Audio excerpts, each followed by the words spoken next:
Well, hello everyone. This isn't the first time I've made a video at the kitchen table with a Valentine-themed tablecloth, but probably won't be the last either. This is starting to feel like a UXW Ville video. But anyway, you've all been waiting for it. Well, then again, maybe not.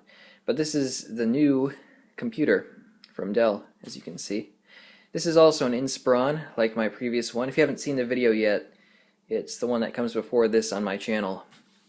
So just search Dell Inspiron and it'll come up. This is a 15-5000 series, and that means almost nothing because there are like 20 different iterations of the 15-5000 series of the Inspiron. But I chose this for several reasons, mostly because it is pretty much the only laptop that actually has as much stuff as I want. It doesn't even have everything I want. I did have to make some compromises, but compared to everything else, this blew the competition out of the water. Also, given how well my last Dell held up, I decided to go with it again. I'm very happy that they decided to go with this finish. This reminds me a lot of the eMac. It has a very glossy sort of plastic. It's almost like there's a gray surface and then it's coated with a layer of clear plastic. It's very nice, and surprisingly it's kind of scratch resistant, but it looks a lot better than the previous Inspirons that had that rigid sort of texture to the top. I don't know what Dell was thinking there, but it's a very handsome looking device. Very shiny too. You get fingerprints, but they wipe off a lot easier. Surprisingly a lot easier than my old Inspiron. I don't know if you saw on the top, but it was kind of grody. A matte finish can actually be harder to clean sometimes. But I digress from the point here. So this one's a 15-inch. The old one was a 13-inch. I've always kind of wanted a 15-inch. That's my preferred size for a notebook, I suppose. And 17-inch is just crazy. I don't know why anyone would want a 17-inch. Those things are gargantuan. So this is sort of the sweet spot, mainly because you get a full-size keyboard, which is one of the features I wanted to. Right now it's plugged in, and as you can see, this light is off because it's fully charged. And that brings me to the first feature. Let's go over all of the features that are on this laptop. Again, I had to make some compromises. I'll go over those as well. So, actually, yeah, let's do that. Let's go over the cons. So, con number one. So I've turned her over, and I'm sure you can notice something. There's a lack of battery. Well, actually, this has plenty of battery, but it's on the inside, and that's the first compromise. I really wanted a removable battery that was removable on the outside so you could hot swap them like you could with older generations. They did have a model that had that, but it had last year's specs, and you know, if you're going to get a new computer, you want to get the newest one possible, especially if you're like me and you don't upgrade every like twice a year like some people do. Kind of ridiculous. But yeah. So there's no battery on the outside, it's on the inside. Luckily though, it is user replaceable. You just open up the laptop and you can replace it, unlike certain companies that actually solder them in so that you really can't. So I'm glad Dell didn't cheap out. Also, the advantage to having an internal battery is that there's actually more watt hours on the internal ones than there were on the external ones. Or not external, but you know, user removable, whatever you want to call it. Okay, so con number two. You can see right here that we have the headphone jack, but this also doubles as the microphone input or line in. And you have to rely on the software on this computer in order to distinguish between, you know, a headphone coupled with a microphone itself, or line in. And also when I have these headphones here that, you know, they're just Apple's EarPods that have a built-in microphone. If you choose the option for a built-in microphone combined with headphones, the audio quality takes a hit. It has to do something with, I think, both the codecs and just the drivers that Dell put on here. Maybe with a driver update it'll get better. It works, it's just not ideal. That was a compromise I had to make. As far as I can tell, there just aren't manufacturers that are making two separate ports anymore, but you know, yeah, a lot of people are using combo headsets anyway, so it is what it is. Alright, con number three. It's a matte display. There are two types of people in this world, those who prefer glossy and those that prefer matte. I am definitely a glossy display kind of guy, although I have to say that because Windows 10 has the minimalist interface, which this did come with Windows 10 by the way, it actually looks better on a matte display, whereas Windows 7 with its skeuomorphic, very glassy, three-dimensional interface looked a lot better on a glossy display, which my old computer has, because it's still there, still being used. I don't know, I just prefer glossy. The matte displays always looked washed out to me. Maybe that's just me. It's just personal preference, but at least there's less glare now, so I guess there's also a silver lining to that. Con number 3 is the keyboard. Well, this is actually a pro and a con. I'll just say right now that it's a con because it's a chiclet style keyboard. Although I am used to chiclet style keyboards. I've typed on them before, so it's not really a big deal to me. I have no problem typing on this comfortably. The older style of keyboards was of course much nicer, and nothing replaces a mechanical keyboard. If I ever want to get some serious like coding work done, I just plug in my mechanical keyboard that I have and use that. But this is fine for on the go, and yeah, I don't really have a problem with it like a lot of people do. Okay, so that's pretty much all of the cons. And by the way, I've been leaving the sticker on just to show you. Here's some of the specs that are listed on it. 15-inch full HD display. Actually, that's also kind of a con too, because when you have a full HD display, a lot of your programs actually look blurrier. It's the same thing when you go from, you know, a tube TV to a flat screen HD TV. You watch analog broadcast and it looks like garbage, whereas on a CRT it looks just fine. Whenever you have a better display, inferior media is going to look pretty bad, but it's not a big deal though. You get used to it after a while. Has a webcam. My first laptop that I've ever personally owned with a webcam. We have other laptops in this house that have webcams, but this is the first one that I've personally owned. You see it's HD, 720p of course. Well, I guess you didn't know that, but given that most of them are still VGA resolution or somewhere in that ballpark, that's pretty good. Also has dual microphones and a little white light to let you know that it's on. Not that that always works, but well, it does, but you know, if people are going to hack your webcam, that won't always turn on, but I'm not overly concerned about that. This does have wireless and Bluetooth. First laptop I've ever owned with Bluetooth, and it's great because I actually own a pair of Bluetooth headphones that are kind of a pain, but they're kind of nice at the same time. I just had to try them just because I wanted to see what it's like. Bluetooth headphones still have a long way to go, but they're okay, and they are nice because you don't have to worry about having a wire tangling around and getting in your way. But I don't know, I think that we have a ways to go before we can go fully Bluetooth headset.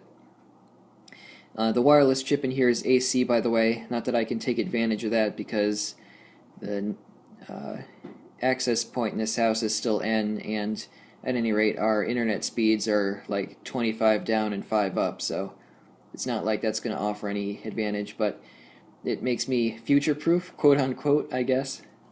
Has an HDMI output. That was actually sort of a con. A lot of laptops for a long time now have had both VGA and HDMI. This one only has HDMI. Kind of a con. I wasn't really planning on using an external monitor with this, so I guess it's not a big deal. I just wish they had both, like my home theater PC that I showed you, and also an HP that we have in the other room. What does that say on the touchpad? It got kind of blurry on us here. Can I focus? Okay, precision touchpad. Has multi-touch gestures, and it actually has a left and right click. And yes, they do actually click. And I just woke it up. But it's nice that I actually have a real left and right click instead of having to use gestures to left and right click, or doing the thing with Apple where you have to hold down a command key and then left click. Yeah, I don't like that. So I can actually scroll the old-fashioned way by holding this down and then moving another finger. Or I can use 2 fingers to scroll. It's up to me. And I like how big this is. Another thing is, they actually got it right. They moved it further over than previous ones. Because a lot of touchpads, even the one on my previous Inspiron, they're just slightly too far to the right where your palm keeps getting in the way. This one's over even further left than before, and it's like in the perfect place. This is something that they got perfect. So yeah.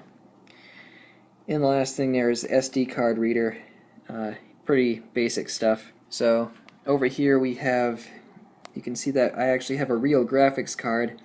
It is a Radeon, and it's not like the best, but it does have 4 gigabytes of video memory, and it does do a fairly good job.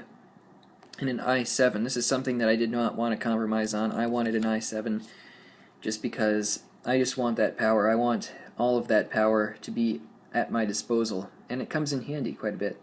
See, it's the 7th generation Kaby Lake. Where Intel gets these names, I don't know, but whatever. So great, now I can peel that off, finally, and I can turn caps lock off. Caps lock actually has a light, by the way, which is cool. It does look a lot like the Max line, just by, you know, like the little light on the caps lock button, and just the overall look. Very Mac-esque, very elegant, but has the functionality of a Windows box. Now, another thing that I like about this is you notice this light here. This is the charging light, and it only turns on when you're charging. It'll turn white, and then when the battery is below, or when the battery is at its critical level, it'll turn amber. And over here we have the power button that tells you when the computer is on or not. And on my previous one, both of those were combined, so you never knew if the laptop was charging or if it was turned on just by looking at it. So it's nice that they separated those, and now you have a better idea of what you're looking at. And as you can tell, it's a full-size keyboard, which is something that I've wanted for a long time. So that was one of the pro. That's why I said it was both a pro and a con, because it is a chiclet keyboard, but it's full-sized. And not only that, it's backlit. Yes. I can't tell you how many times I was stuck in the dark with my old one, and I'd have to angle the screen down just to see where to put my hands so I could type. There's nothing more annoying than having to do that, so backlighting has been something I've wanted for a long time, and I finally have it. And it has 2 different levels. This is the highest. It's off, lowest.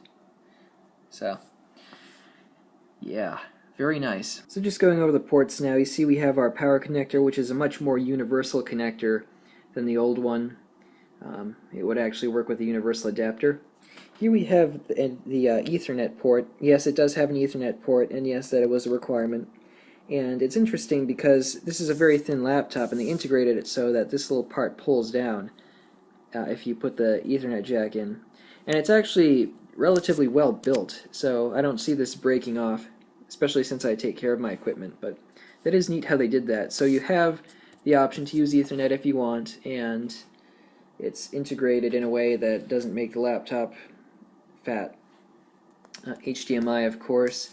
These are 2 USB 3.0 ports, and normally I don't keep my mouse plugged in there, but it is for now. This is a wireless dongle. These are the 2 USB 3.0 ports that this computer has. Something, again, I've wanted for a while because I do have media that can take advantage of those speeds, namely external hard drives. So it's very nice to be able to finally transfer data at a very fast rate. And of course, I told you before, headphone jack. So these are all pros. So on this side we got our Kensington lock. We have our SD card reader. That's better. And we have a USB 2.0 port, and this is the one that I usually keep my mouse plugged into. And here, yes, we have a DVD drive that's capable of doing DVDs, CDs in any form or fashion, except for Blu-ray or HD DVD, of course, which I don't own any of, so no big deal there. But this was a huge requirement. I wanted a laptop with an optical drive, and this is pretty much the last one Dell sells that actually has an optical drive in it. So if you want a laptop with an optical drive, buy this one while you still can. And it works quite well. It is a little chintzy, I have to say. Let me eject it. You can see it's yeah, not exactly top of the line quality in terms of its build quality, but It does do a fine job of reading and writing. I've written and read many discs, and I mean, you can't ask for much more nowadays, honestly. So it opens every time, reads every time, never skips. It performs a lot better than my old one. I'll just put it that way. So okay, so now moving on to the desktop, you can see that we have indeed a Windows 10 desktop with a stock wallpaper that Dell provided. I like to keep it stock just for a while anyway. You can see I installed Windows 8 Gadget Pack, which does work just fine on Windows 10, even the 64-bit edition for those of you who are wondering. And things have been going very well. I'm actually enjoying Windows 10. Of course, I locked it down, disabled as much of the telemetry as I possibly could. I know it's still not ideal, but I don't know. I mean, sometimes you just gotta bite the bullet and deal with it. Oh, I never mentioned the internal specs. So the internal specs on this computer has 8 gigabytes of RAM. That's taking up one of the slots. So I could easily add another 8 gigabyte stick of RAM and upgrade it to 16. Whereas, you know, on a lot of computers nowadays, you have to pay like an extra $100 just to upgrade from 8 to 16 gigabytes of RAM. So it's nice that Dell gives you the option to upgrade yourself. It has a 5400 RPM hard drive that is 1 terabyte large. I didn't want a solid state drive. I just don't. I don't like them yet. They're too expensive, and I just can't get past the fact that at some point it's destined to fail once you reach a certain number of cycles. Like, you can count the number of cycles almost, and after that it's guaranteed to fail. I just don't like that because you can get a lot longer out of a hard drive. Even though on laptops, hard drives tend to fail faster just because they get bumped around, but in my case, this one's not going to get bumped around too much. I don't know, I just wanted the hard drive, and this computer didn't have an option to come with a solid-state drive, so that is what it is. Maybe I'll upgrade to a 7200 RPM drive at some point, but for now this one has been doing just nicely. This computer boots in under 30 seconds, which is remarkably fast for any Windows computer running on a hard drive of that speed. Not much else to say other than I'm very happy with this computer. It was a great purchase, and if you're looking for a computer that still has substance even in 2017, this would be probably the one to get. So, thank you for watching, and I will see you in the next video, which may or may not be about my old computer again. We'll have to see.